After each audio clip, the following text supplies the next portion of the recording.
کہ امریکہ اور ہمارے درمیان ایک فرق ہے کہ ہم لوگ اپنی پالیسیاں نہیں بناتے، وہ اپنی پالیسیاں بناتے ہیں. ہماری پالیسیوں پہ اتفاق رائے نہیں ہوتا، ان کی پالیسیوں پر ان کا اتفاق رائے ہوتا ہے. ہمارے ملک میں جب بھی جمہوریت جو ہے وہ ڈیریل ہوتی ہے تو امریکہ پہلے تو کہتا ہے جی بڑا غلط کام ہو گیا، اس کے بعد وہ ڈکٹیٹرز کو اپنے جو مقاصد ہیں اس کے لیے استعمال کرتا ہے. اور یہاں پہ جو کیری لوگر بل کی بات ہوئی، اس کیری لوگر بل پر بھی امریکہ کے ساتھ جو پاکستانی قوم کا ہمارا اور آپ کا بنیادی اختلاف رائے ہے وہ یہ ہے کہ امریکہ اس کیری لوگر بل کی آڑ میں پاکستان کا جو ایٹمی پروگرام ہے اس کو کیپ کرنا چاہتا ہے. اور یہ آج کی بات نہیں ہے، اس پر ابھی ہارورڈ یونیورسٹی میں جو کانفرنس تھی 3-4 دن پہلے، اس میں بھی کھل کر ان کے ساتھ بات ہوئی، ان کے کانگریس مین کے ساتھ، سینیٹرز کے ساتھ، کہ آپ آج سے نہیں بلکہ آپ 1976 سے ہم پر اس قسم کی شرائط لگانے کی کوشش کر رہے ہیں. 1976 میں آپ کو یاد ہوگا ایک سمنگٹن امینڈمنٹ آئی تھی. سمنگٹن امینڈمنٹ کے ذریعے بھی پاکستان کے ایٹمی پروگرام کے خلاف انہوں نے کچھ سینکشنز لگائی تھیں. اس وقت ذوالفقار علی بھٹو صاحب کی جو حکومت ہے اس نے امریکہ سے ڈکٹیشن لینے سے انکار کیا، اور نتیجہ یہ ہوا کہ 1 سال کے بعد اس وقت اسلام کے نام پر ایک تحریک چلائی گئی، اور امریکہ، فوج اور ملا ان تینوں نے مل کر پاکستان کی اس حکومت کا تختہ الٹا جس نے ایٹمی پروگرام پر امریکہ سے ڈکٹیشن لینے سے انکار کیا، اور آپ کے تمام مسائل کا آغاز اس کے بعد ہوا. اور اس کے بعد یہ سلسلہ جو ہے وہ چلتا رہا. پھر آپ کو یاد ہوگا 1989 میں پریسلر امینڈمنٹ آئی. پریسلر امینڈمنٹ کا ٹارگٹ جو ہے وہ بھی پاکستان کا ایٹمی پروگرام تھا. اس میں صاف صاف لکھا ہوا تھا کہ اگر پاکستان جو ہے اس نے اپنا ایٹمی پروگرام بند نہ کیا تو پاکستان کی امداد بند ہو جائے گی. لیکن اس کے بعد جب امریکہ کو دوبارہ ضرورت پیش آئی، اب امریکہ نے افغانستان میں ایک نیا کھیل کھیلنا تھا. امریکہ کو افغانستان میں ایک پائپ لائن پولیس کی ضرورت تھی، اور وہ پائپ لائن پولیس کا کردار ادا کرنے کے لیے نہ حکمت یار تیار تھا، وہ پائپ لائن پولیس کا کردار ادا کرنے کے لیے نہ ربانی صاحب تیار تھے، نہ احمد شاہ مسعود تیار تھا. تو پھر اس وقت 1995 میں آپ کو یاد ہوگا کہ سینیٹر براؤن جو ہے وہ ایک امینڈمنٹ لے کے آیا، اور براؤن امینڈمنٹ کے ذریعے پریسلر امینڈمنٹ کو ختم کیا گیا. اور 1995 میں کیا ہوا کہ اس وقت رابرٹ اوکلے جو ہے وہ اس نے طالبان کے لیے 50 کروڑ روپے نصیر اللہ بابر صاحب کو دیے اور طالبان کو لانچ کیا گیا. کس نے لانچ کیا طالبان کو؟ امریکہ نے لانچ کیا. طالبان کو اس کا پتا تھا یا نہیں تھا یہ ایک علیحدہ بحث ہے، کیونکہ جب بھی ہماری اس زمانے میں ان سے بات ہوتی تھی وہ کہتے تھے جی ہمیں نہیں پتا کہ امریکہ ہمارے پیچھے ہے. لیکن نصیر اللہ بابر صاحب ابھی تک زندہ ہیں، وہ آپ کو ان کو جا کے پوچھیں، وہ آپ کو بتائیں گے کہ رابرٹ اوکلے نے 50 کروڑ روپے دیا، اور امریکن آئل کمپنی یونوکول جو ہے وہ انہوں نے پاکستان کی اس وقت کی جو حکومت تھی محترمہ بینظیر بھٹو وزیر اعظم تھی، رابرٹ اوکلے نے اور نصیر اللہ بابر نے طالبان کو ایز پائپ لائن پولیس وہاں پہ لانچ کیا.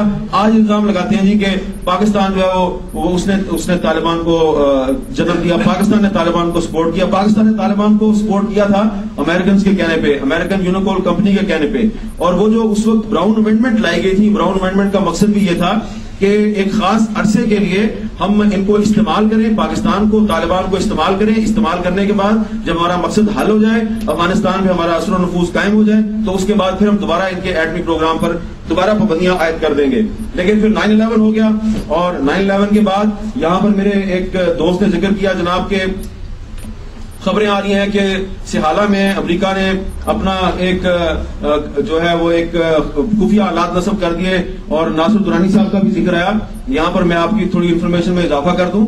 یہ جو سہالہ کا علاقہ ہے، سہالہ پولیس ٹریننگ کیمپ جو کوٹا سے صرف 20 کلومیٹر کے فاصلے پہ ہے، اور اسلام آباد کی مین ہائی وے سے صرف 1 کلومیٹر کے فاصلے پہ ہے. یہاں پر امریکیوں کو اپنا ایک خفیہ مرکز بنانے کے لیے، ٹریننگ کیمپ بنانے کے لیے جو فیسلٹی دی گئی، جو زمین دی گئی، یہ دی گئی 2006 میں. میں آپ کے ساتھ بات کر رہا ہوں جو پاکستان کی حکومت پاکستان کی آفیشیل ڈاکومنٹ سے میں ثابت کر سکتا ہوں. 2006 میں ان کو یہ جگہ دی گئی. 2006 میں کون تھا پاکستان کا آل ان آل؟ پرویز مشرف. تو یہ پرویز مشرف صاحب جو ہیں انہوں نے یہ سہالہ پولیس ٹریننگ کالج کے ساتھ جو جگہ ہے یہ امریکیوں کو دی تھی 2006 میں. اب آپ نے ناصر درانی صاحب کا ذکر کیا جو ایک بڑے سینئر پولیس افسر ہیں. ناصر درانی صاحب جو ہیں ان سے امریکیوں نے اپنے طور پر رابطہ قائم کیا as commandant of the Sihala police training college, اور ان کو یہ کہا جی کہ آپ ہمیں آپ کے کالج کے پیچھے ایک بہت سی زمین ہے, یہ زمین آپ کی ملکیت ہے, آپ ہمیں یہ زمین دے دیں. انہوں نے کہا جی آپ گورنمنٹ آف پنجاب کو لکھیں. गवर्नमेंट ऑफ पंजाब को लेटर लिखा US ambassador Anne Mary Patterson ने। गवर्नमेंट ऑफ पंजाब ने उनको ये जवाब दिया, जो ये जवाब गया था पंजाब के आईजी पुलिस की तरफ से, और इसके साथ जो एक लीगल ओपिनियन गई थी वो लॉ डिपार्टमेंट की गई थी, और साथ में ओपिनियन गया था होम डिपार्टमेंट का। इन तीनों डिपार्टमेंट्स ने मिलकर यूएस एम्बेसी को ये जवाब दिया कि हम आपको सूबा पंजाब में कोई जमीन कोई जगह आपको नहीं दे सकते। तो जब ये उन्होंने जवाब दिया तो उसके बाद नासिर दुरानी साहब को एक यूएस डिप्लोमेट मिला और उसने उनको रिश्वत की पेशकश की।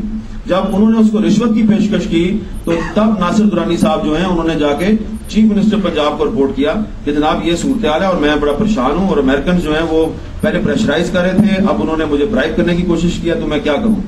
तो उस पर फिर उनको अमेरिकन को ये वार्न किया गया कि आप आइंदा से इसको ना किसी को ब्राइब करने की कोशिश करेंगे, ना आप किसी को प्रेशराइज करने की कोशिश करेंगे। लिहाजा उसके बाद फिर इंटररिस्क एक प्राइवेट सिक्योरिटी एजेंसी जो है उसके लिए ये सारा काम शुरू किया गया।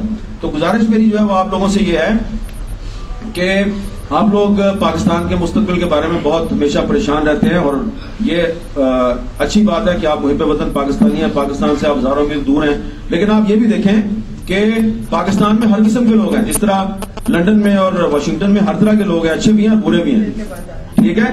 तो इसी तरह पाकिस्तान में भी अच्छे लोग भी हैं और बुरे लोग भी हैं।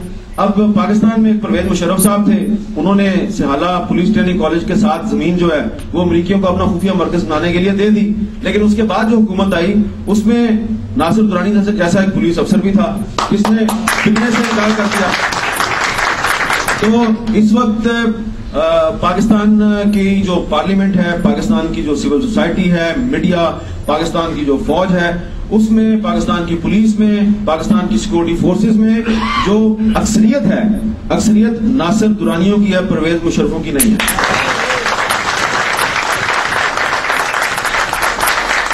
अब इसमें प्रॉब्लम उस वक्त पेश आता है कि जब परवेज मुशर्रफ जो है वो उसको अमेरिका किसी तरीके से एक किसी टॉप पोजीशन पे ले आता है और वहां से बैठ के वो डिक्टेट करने की कोशिश करता है, तो उसके बाद प्रॉब्लम पैदा होता है। लेकिन वो प्रॉब्लम जो है वो पाकिस्तान का आम आदमी सड़क पर आके पुलिस के डंडे खा के, आंसू गैस के शेल खा के, वो किसी ना किसी तरीके से वो इन प्रॉब्लम्स को रिजॉल्व कराने की पोजीशन में है। मैं ये नहीं कह रहा कि पाकिस्तान में सब ठीक है, मैं ये बिल्कुल नहीं कह रहा।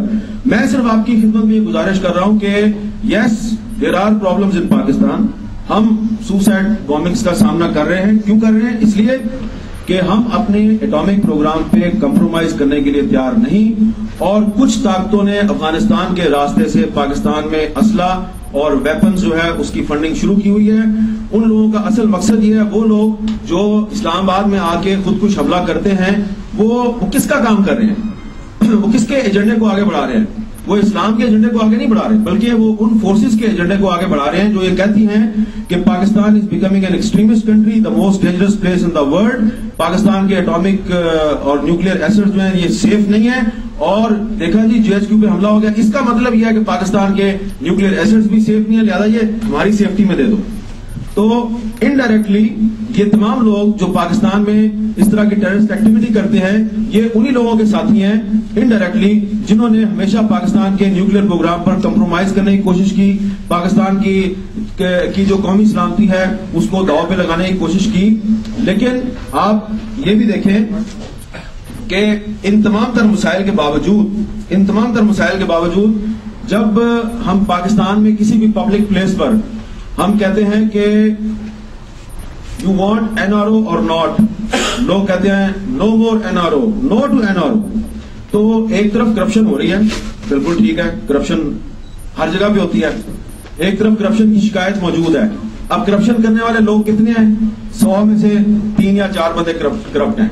लेकिन करप्शन से नफरत करने वाले, अमरीकी डिप्लोमेट्स की रिश्वत को ठुकराने वाले, अमरीकियों के सामने सीसा फैलाई हुई दीवार बन के खड़े हो जाने वाले, कैरी लूगर बिल को मुस्तरद करने वाले, वो 97% है। उनकी तादाद 97% है। तो सिर्फ आप 3% को ना देखें कि 3% करप्ट अफराद जो है वो पाकिस्तान को रिप्रेजेंट करते हैं।